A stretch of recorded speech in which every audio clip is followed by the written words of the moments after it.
Good day, students. You are welcome to class. Today, we are looking at weeds, and then the objective, we are looking at the definition of weeds. We want to show types of weeds, and then the characteristics of weeds. Now, what is a weed? Weeds are plants that grow where they are not wanted. Now, I want to believe that in your primary school definition is that weeds are unwanted plants. But I want you to look at that word, unwanted. Now, here I said the definition of weeds. Weeds are plants that grow where they are not wanted. So that means some weeds are important, some weeds are beneficial. And so I want you to put up that other definition of unwanted plants. The definition of weeds now, weeds are plants that grow where they are not wanted. Now quickly, let's look at types of weed. Now, I want to believe that you have seen this before. Now, this is water leaf. It's a very common and vigorous type of weed. Now, the botanical name of this water leaf is Thalinium triangulare. Now, you see this everywhere. As we continue, we talk more about it. Now, this is another type of weed. Now, this is a white spinach. Now, the botanical name of this is Amaranthus spinosus. Amaranthus spinosus. Okay.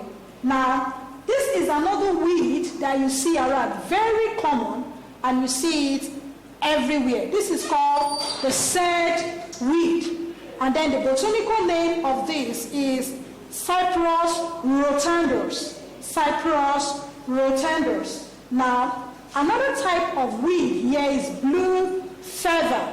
Blue feather. Commelinea nudiflora.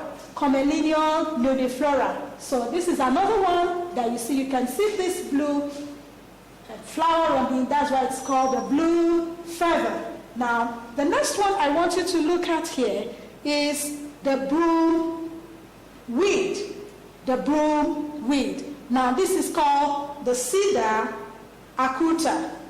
Now, these are some of the types of weeds that we have around, that you see around. We have others. As we continue, we'll talk more about them. Now, we want to look at the characteristics of weeds. Number one, these weeds, they produce a lot of seeds. That's why you see that when you approach them, before you know what is happening, they will grow again, because they have, they produce a lot of seeds. Okay, now most of them can produce sexually and asexually. Now we've talked about sexual propagation and we've talked about asexual propagation.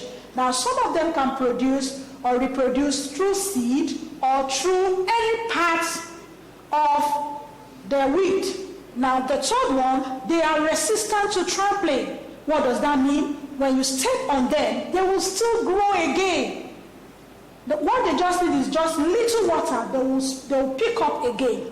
And so that's why you see that most of them, they constitute nuisance. They constitute a lot of problem to us on the farm because they are resistant to trampling. Now, most of them can also withstand unfavorable climatic condition. No matter how dry the climatic condition is, they will still grow. During dry season, you will see them around, they will grow and they will survive. Now, the next one is that they can survive on any type of soil, whether loamy soil, clayey soil, sandy soil. They can survive on any type of soil. And then, the last one is that they have efficient means of seed dispersal. For example, you see water leaf everywhere where you don't even want them. For example, on your maize plants, on your maize farm, you see water leaf everywhere. And that's why I said you cannot refer to weeds as unwanted plants, because you can actually eat the water leaf, you can sell, you can give to your animals. And so it's just that we don't want them where they are growing, but most of them are beneficial. Now, in the next class, we are going to talk more about the benefits of this weeds. And I want to refer you back to your Google class. You have more details about this from your notes and from your class text. Thank you very much. I wish you all the best. Have a nice day.